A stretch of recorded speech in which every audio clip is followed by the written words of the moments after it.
हाल ही में संपन्न GST council meeting में कई महत्वपूर्ण फैसले लिए गए थे, जिनमें रेट रेशनलाइजेशन से लेकर ईज ऑफ कंप्लायंस भी शामिल थी। अब जीएसटी काउंसिल के रिकमेंडेशंस के अंतर्गत सीबीआईसी द्वारा 5 जुलाई 2022 को कुछ महत्वपूर्ण नोटिफिकेशंस इशू किए गए हैं। आज इस वीडियो में डिस्कस करते हैं इन नोटिफिकेशंस के कुछ महत्वपूर्ण प्रावधानों को जो हमारे लिए इम्पोर्टेंट होंगे। सबसे पहले फाइनेंशियल ईयर 21-22 के लिए जीएसटीआर 4 की लेट फीस वेवर को 30 जून से बढ़ाकर 28 जुलाई कर दिया गया है।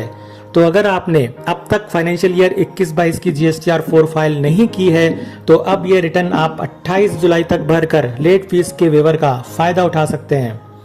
इसके साथ ही कंपोजिशन टैक्स पेयर्स के लिए first quarter of financial year 22-23 यानी अप्रैल टू जून 2022 के लिए CMP 08 की टाइम लिमिट भी 18 जुलाई से बढ़ाकर 31 जुलाई कर दी गई है। इन दो महत्वपूर्ण डेट एक्सटेंशंस के बाद अब बात करते हैं कुछ और महत्वपूर्ण चेंजेस की जो इन नोटिफिकेशंस में नोटिफाई किए गए हैं।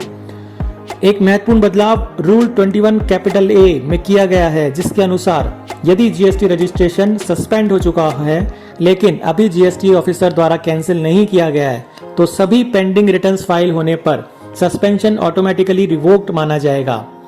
अब तक पोर्टल पर यह देखा गया था कि सभी पेंडिंग रिटर्न्स फाइल कर देने पर भी सस्पेंशन रिवोक नहीं होता था और इस संबंध में पोर्टल पर भी जीएसटी ऑफिसर को रिवोकेशन ऑफ सस्पेंशन की एप्लीकेशन लगाने की ऑनलाइन फैसिलिटी अवेलेबल नहीं थी।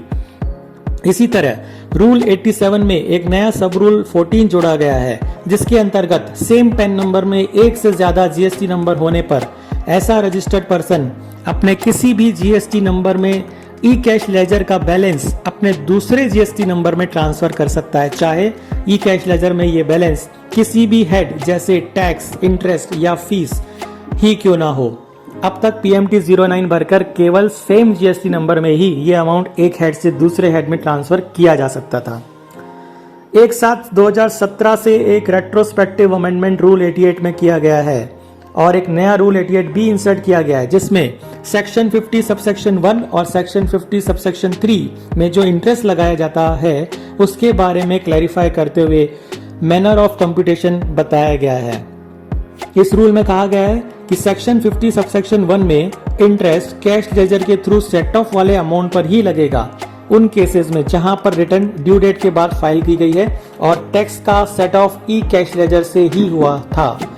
इसके साथ ही ये भी क्लियर कर दिया गया है कि इंटरेस्ट डिलेड पीरियड तक का कैलकुलेट किया जाएगा, यानी ड्यू डेट से लेकर जिस डेट को सेट ऑफ हुआ है या जिस डेट को कैश लेजर से कैश का पेमेंट हुआ है उस डेट तक का ही इंटरेस्ट लगाया जाएगा। सेक्शन 50 सबसेक्शन 3 में जो interest ITC wrongly availed and utilised करने पर लगता है उसके संबंध में भी इस रूल में बताया गया है कि इन केसेस में रॉन्गली अवेल्ड आईटीसी को यूटिलाइज्ड करने से लेकर जब तक रिवर्सल किया गया है वहां तक कैलकुलेट किया जाएगा। यानी सबसेक्शन 3 ऑफ सेक्शन 50 के अंतर्गत जो इंटरेस्ट आपका लगेगा वो रॉन्गली अवेल्ड आईटीसी को यूटिलाइज करने की डेट से लेकर और आईटीसी का एक्चुअल रिवर्सल होने की डेट तक का ही लगाया जाएगा। इसके बारे में सेक्शन 50 सबसेक्शन 3 में कुछ एक्सप्लेनेशन भी जोड़े गए हैं, जिनमें यह बताया गया है कि रॉन्गली अवेल्ड आईटीसी को यूटिलाइज कब माना जाएगा। अगला महत्वपूर्ण चेंज जीएसटीआर 3 में प्रस्तावित है, जिसमें टेबल 3.1 के बाद एक न्यू टेबल 3.1.1 इंसर्ट करके सेक्शन 9 सबसेक्शन 5 के अंतर्गत ई कॉमर्स ऑपरेटर्स द्वारा पेएबल टैक्स को डिक्लेयर करने का कॉलम बनाया गया है। इससे पहले 3B में यह कॉलम नहीं होता था, लेकिन अब यह कॉलम बनाकर ई कॉमर्स ऑपरेटर्स अपने सेक्शन 9.5 के अंतर्गत जो टैक्स पेएबल उनके द्वारा होता है उसको डिक्लेयर कर सकते हैं। अगर किसी रजिस्टर्ड पर्सन ने ई कॉमर्स ऑपरेटर के थ्रू कोई टैक्सेबल सप्लाई की है